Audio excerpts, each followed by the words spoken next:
Hello, everyone. Welcome on Facebook Live, YouTube.com, KevinOlenick, Spreaker.com, KEVOLE, Soundcloud.com, KEVOLE, a Tuesday edition, and hope you're having a good day wherever you are.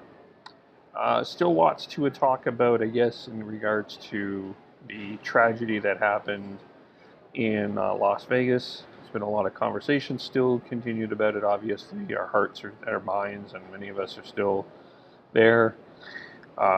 We learned today another Canadian, specifically someone from Okotoks, some mother named Tara Rose Smith, was a victim of the tragedy. And of course, all condolences and thoughts and prayers and everything that we can talk about with that is considered to the families and the friends. And according to her aunt, very generous and kind soul.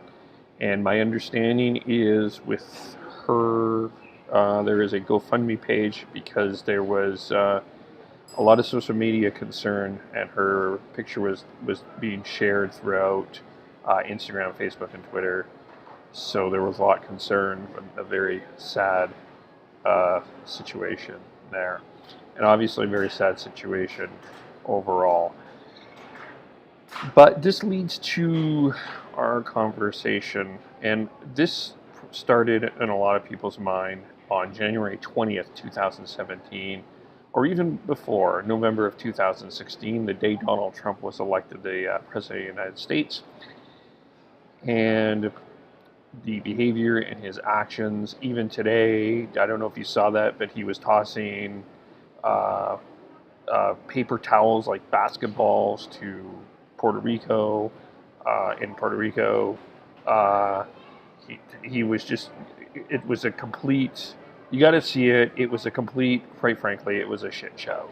And a not surprising shit show from a guy that, and pardon my French, that does shit shows. He did it again. Like, it's almost like he's not even, like, I don't know.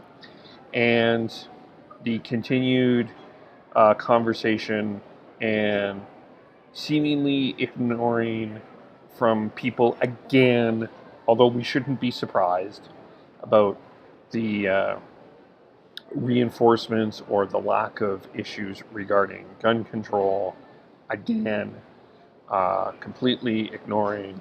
One guy tweeted out that, I had a girlfriend that complained because we were talking about, I don't know if you saw Jimmy Kimmel's emotional thing, it was quite good. Now I have to listen to Jimmy Kimmel, like, just the complete insensitivity, the complete stupidity, the complete ignorance, the fact that they're actually debating about silencers tonight. Congress is actually debating about silencers. There's just a complete tone-deaf, insensitive, stupid thing that just, it boggles the mind from anyone outside of Canada in some ways, and yet in some ways doesn't surprise us or shock us. But I'm wondering what, one of the things that people are talking about a lot more, I've seen a lot, is they've decided that they don't want to travel to the States anymore. They feel it's unsafe, they feel it's not a place where it's worth traveling to, it's feeling a bit like it's not the same, it's not a place they want to go. They don't, all of those things. Basically, the big thing is unsafe and unfit. And they feel that if we don't spend the travel dollars in the United States, then maybe things will change. I don't know if that's the case or not. I'm curious what you think, though.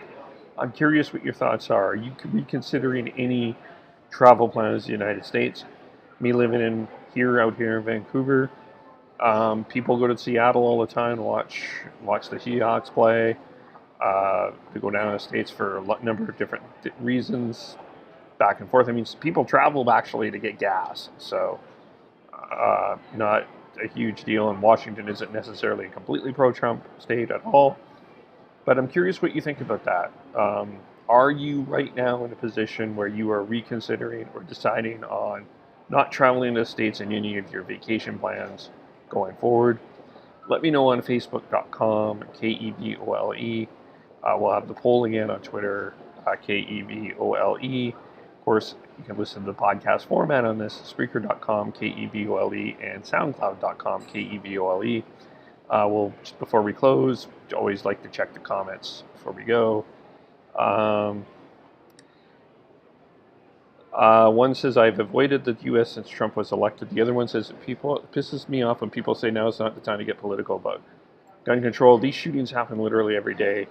When can we talk about it if not now? I agree that sweeping gun control is not the answer, but there is zero argument for ownership of semi-automatic weapons. Zero. This needs to be a conversation, and it needs to happen right now. And some great comment as always, Corey. Callie said something.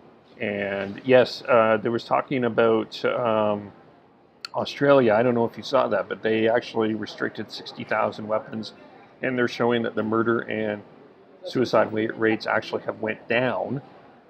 Shockingly, reducing guns does things like who knew? It's like science. Who knew? Right? But let me know what you think. Continue the great conversation. And we will talk to you tomorrow afternoonish, evening with another conversation. Hope you're having a great day. Have a great day. Bye.